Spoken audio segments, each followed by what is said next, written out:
एक गे हाई दू गे हाई लेके तीन गे हाई चार गे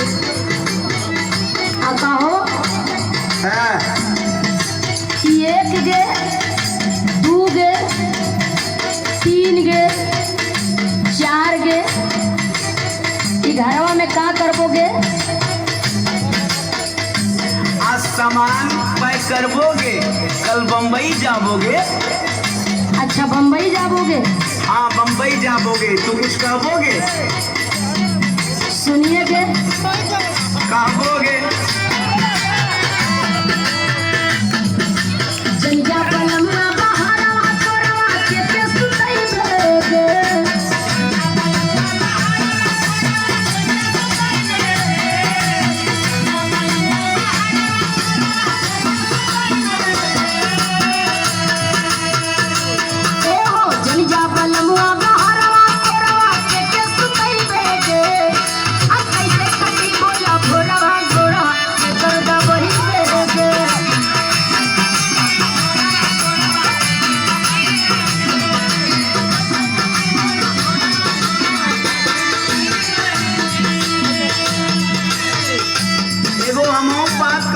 तो से का कहबोगे? चाइब ना धनी बहारवा घरवा कैसे चलबे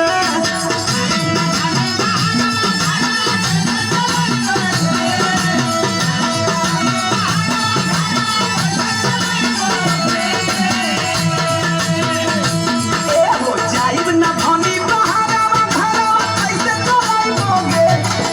अब मुझे ललिया बलिया धनिया कहाँ से लइबे गे।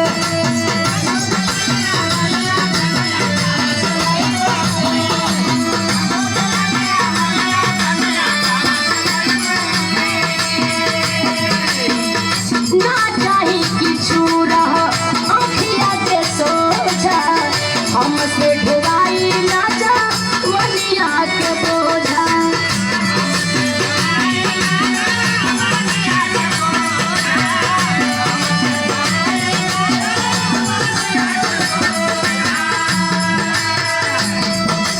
रात भर गई पहाड़वा दुखवा कैसे सुनैबे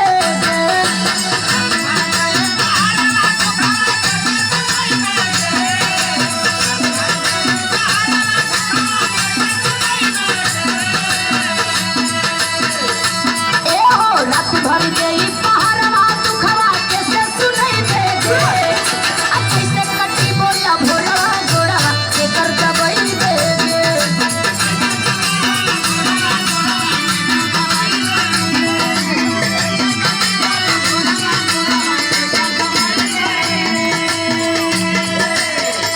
तू तो सही बोलबोगे लेकिन एक मजबूरी बोगे।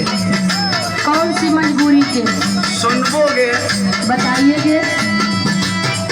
करब ना कमाई कैसे चली सारा खर्चा ऐसे न भरला के तू परचा।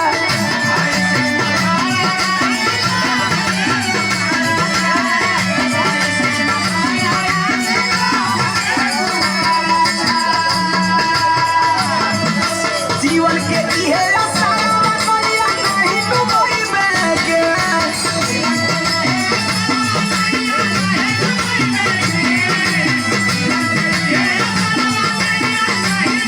एहो जीवन के इहे आसारा करिया नहीं डूबैबे गे। हम पूजा ललिया बलिया धनिया कहाँ से लइबे गे।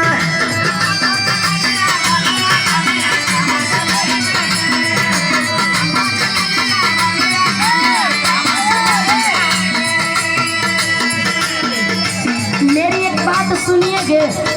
अरे बोलबोगे रानी बोलबोगे, तुमरो ना सुनबोगे तो केकर सुनबोगे। लागी न मनवा सैया सुनी ला दीवाना निक नाही लागी पिला अन पानी दाना अरे टाइम से खाइबोगे।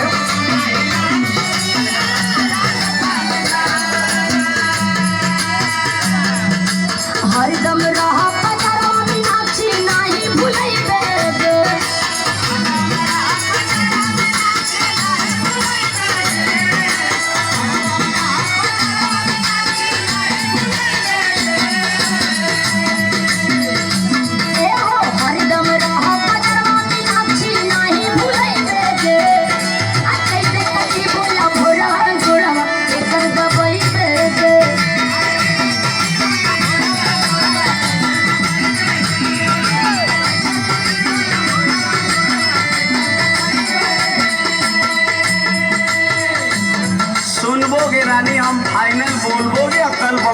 बोलबोगे?